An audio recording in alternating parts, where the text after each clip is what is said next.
Saya ingin kita kembali merenungkan akan firman Tuhan.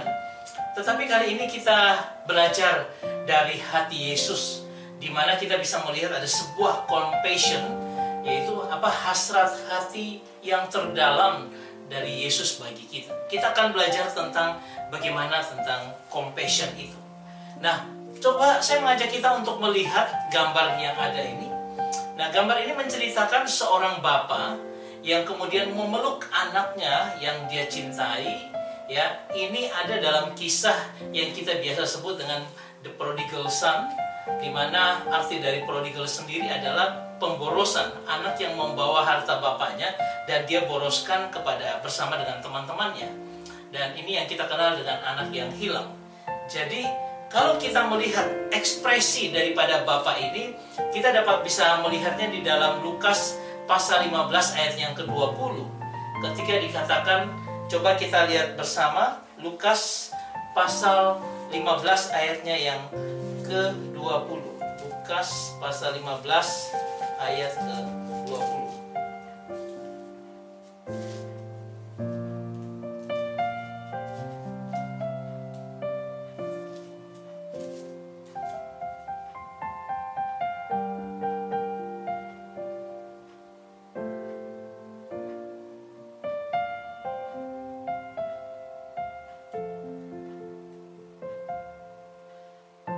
Untuk itu saya akan mengajak kita untuk melihat pada Lukas pasal 15 ayatnya yang ke-20. Ya, saya bacakan bagi kita. Maka bangkitlah ia dan pergi kepada bapaknya. Ketika ia masih jauh, ayahnya telah melihatnya. Lalu tergeraklah hatinya oleh belas kasihan. Ayahnya itu berlari mendapatkan dia, lalu merangkul dan mencium dia. Ini adalah sebuah ekspresi yang luar biasa. Ketika seorang bapa melihat dari jauh anaknya yang dia kasihi, lalu dikatakan dia tergerak oleh belas kasihan. Jadi ada sebuah ekspresi bahwa dia begitu mencintai anaknya dan dia menantikan anaknya ini pulang, sehingga ketika anaknya itu ada, belas kasihan yang ada itu tercurah kepada anaknya itu. Kalau kita membacanya dalam bahasa Yunani dikatakan seperti ini: Eiden auton hopater auto kai esplasniste. Ya, jadi kata belas kasihan yang ada di sini itu diambil dari kata esplanchite. Ya, itu adalah kata yang berasal dari kata splaxnisomai. Ya. Nah, nanti kita akan melihat, tapi coba kita kumpul dulu dan kita tunggu bahwa ada sebuah belas kasihan daripada Bapa. Nah, kalau kita melihat dari 2 Korintus pasal 1 ayat 3, itu kita bisa membaca sebagai berikut. Dikatakan, terpujilah Allah Bapa Tuhan kita Yesus Kristus, Bapa yang penuh belas kasihan dan Allah sumber segala penghiburan. Artinya Bapa, ya, dari Tuhan kita Yesus Kristus itu penuh dengan belas kasihan.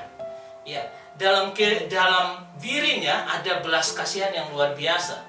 Sehingga Paulus dalam Kolose 3 ayat 12 dia menyatakan seperti demikian. Karena itu sebagai orang-orang pilihan Allah yang dikuduskan dan dikasihinya, kenakanlah belas kasihan, kemurahan, kerendahan hati, kelemah lembutan, dan kesabaran. Artinya bahwa kalau belas kasihan itu ada dalam diri Bapa, harusnya orang-orang pilihan Allah itu juga yang dikuduskan, dikasihnya itu harus apa? Ada belas kasihan yang keluar dari hidupnya. Nah, kalau kita melihat dari sini bahwa belas kasihan yang ada di sini ada disebut dengan oiktirmos, ya. Nah, ini artinya apa? Ini dikatakan issues of the deep feeling God has for all of us. Jadi ini adalah merupakan perasaan terdalam Tuhan. Ini kasih, belas kasihan itu perasaan terdalam daripada Tuhan. Untuk apa? Untuk kita semua, di mana dikatakan and powerfully sown and shared in those following him. Artinya bahwa yang bagaimana dengan powerful sekali ditunjukkan dan akhirnya dibagikan atau di-share kepada orang-orang yang mengikutinya. Jadi kasih Bapa itu luar biasa dan dia itu di-sharingkan kepada kita dengan ditunjukkan dengan kekuatan yang luar biasa untuk kita. Sehingga apa? Kita harusnya memiliki belas kasihan itu dalam kehidupan kita.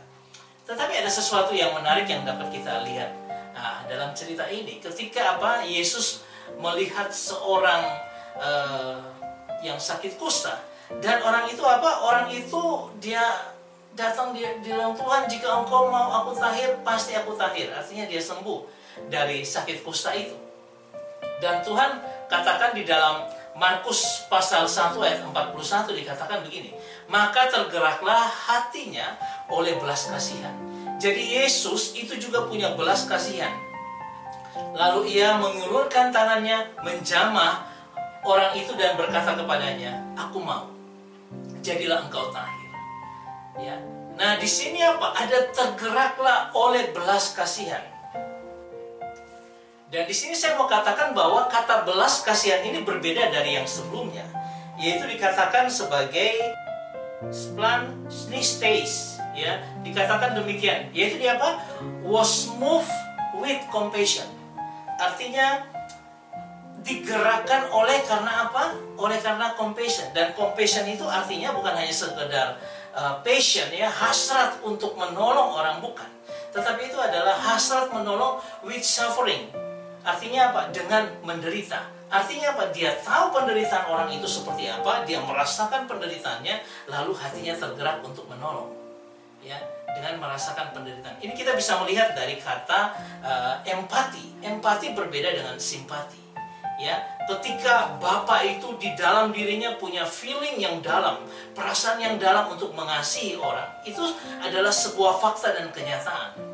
Tetapi ketika Yesus bertemu dengan kita, di situ dikatakan tergeraklah dia oleh belas kasihan.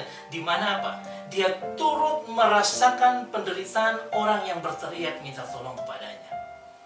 Nah, kalau hal seperti ini kita tahu, lalu bagaimana dengan kita? Harusnya bagaimana dengan kita?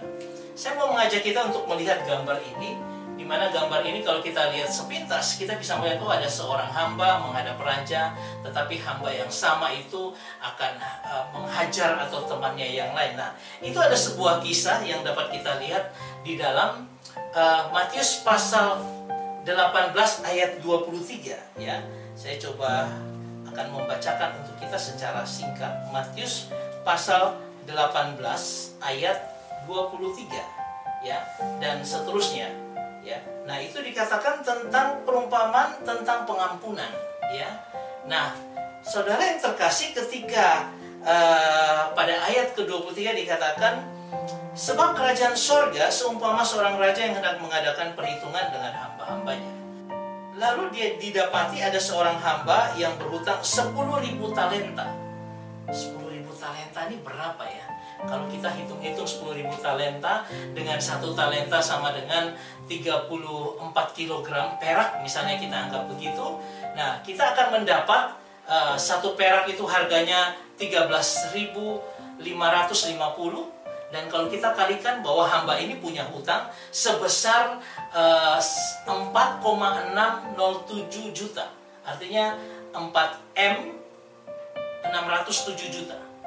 Ini sesuatu yang sangat banyak, dan dia mau bayar bagaimanapun juga tidak bisa. Sehingga akhirnya raja ini akhirnya berbelas kasihan, ya. Dikatakan lalu tergeraklah hati raja itu oleh belas kasihan. Lalu dia aku hapuskan, aku anggap hilang semua hutangmu. Kan luar biasa anugerah yang dia terima. Nah, ketika dia keluar, dia melihat bagaimana dengan hamba atau temannya yang lain yang berhutang hanya 300 dinar kepadanya. Nah, ketika dia ketemu, lalu dia marah, dia bilang, ayo bayar hutangmu. Dia pukul, kemudian bilang, kau akan dipenjarakan. Dia bawa di penjara, sehingga orang ini harus melunasi hutangnya, baru bisa keluar dari penjara. Ini jahat sekali, ya. Padahal 300 dinar itu sama dengan dinar hari ini, misalnya 30.000, berarti 3 juta. Bayangkan 3 juta dan 4,6 M. Seperti itu. Nah, ini kan berarti kita ini orang-orang yang diberi belas kasihan yang luar biasa oleh Tuhan kita. Kalau kita lihat dari sini, pengampunan dosa kita. Ini sesuatu yang sangat luar biasa. Nah, untuk itu akan membawa kita pada sebuah pertanyaan, bahwa bagaimanakah kita membalas akan cinta kasih Tuhan kita? Ya. ini diteladankan oleh Mother Teresa ketika apa? Dia berjuang mati-matian membalas cinta kasih Tuhan dengan dia melayani orang-orang miskin di Kalkuta. Ya. Nah, bagaimana dengan kita? Saya teringat akan sebuah ayat yang luar biasa. Saya akan memberikan beberapa hal yang menjadi alasan bagaimana harusnya kita melakukan kebaikan kepada orang lain. Misalnya kita lihat dari Matius pasal 24 ayat 45-46, ya, dikatakan seperti ini, ya. Siapakah hamba yang setia dan bijaksana?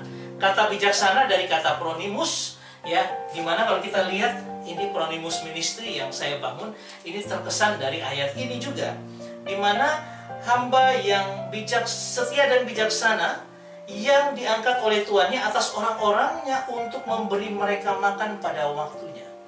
Jadi hamba yang ditata oleh tuannya untuk memberi makan, berbagi dengan orang lain, sesama hamba Tuhan, sesama hamba dalam rumah daripada tuannya. Jadi ini memberikan sebuah terapi, memberikan sebuah dampak bagi mereka di mana kita memberi makan, bukan hanya sekedar makanan jasmani, tetapi bagaimana rohani mereka diisi, bagaimana kasih dan pengampunan itu ada dalam kehidupan hamba yang pronimus, hamba yang bijaksana ini.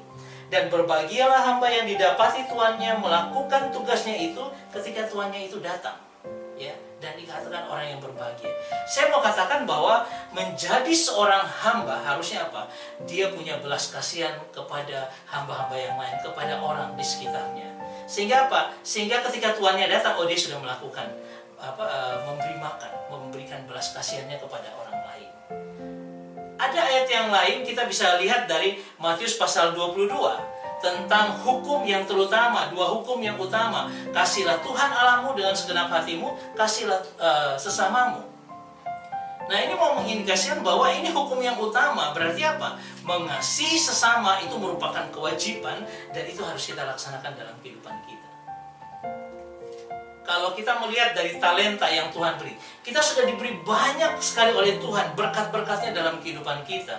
Tetapi apakah kita mengasihi, memberikan talenta yang kita dapat untuk berbagi bagi orang lain? Atau gadis yang bijaksana yang mempersiapkan segala sesuatu dengan baik, bukan gadis yang bodoh. Kalau kita lihat dari perumpamaan di dalam Matius pasal 25, dikatakan bahwa mereka mempersiapkan diri mereka sangat berhati-hati supaya apa? Minyak yang ada itu tetap ada. Artinya apa? Selama saya menantikan Tuhan Yesus, saya harus punya persiapan untuk menyambut Dia. Yang Tuhan inginkan adalah apa? Belas kasihanmu kepada orang lain. Nah, kalau kita melihat di dalam Matius pasal 25 dikatakan tentang ketika aku lapar, aku haus, aku telanjang, kamu tidak bertindak untuk itu.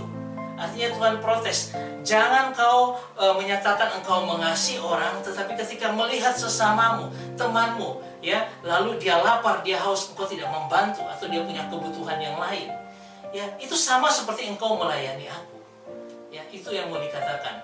Dan yang terakhir adalah orang Samaria yang baik hati yang memberikan teladan luar biasa.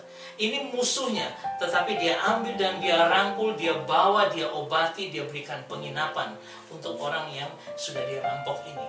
Artinya apa? Ada orang-orang di sekitar kita yang menderita, ya karena mereka menderita dengan kondisi yang ada. Harusnya kita hadir sebagai orang-orang yang memberikan mereka kasih anugerah kepada mereka.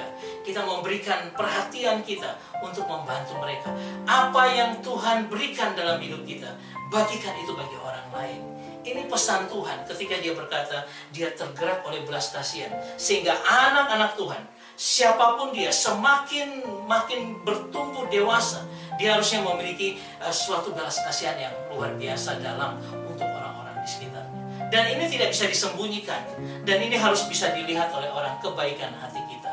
Saya berharap ini membangun akan kasih kepada orang lain, kasih kepada sesama. Tergerak oleh belas kasihan seperti Yesus, bahwa with compassion itu artinya with suffering, artinya aku mau merasakan akan penderitaan mereka sehingga aku mau bantu. Saya berharap ini menjadi berkat bagi kita semua. Tuhan Yesus memberkati kita. Amin.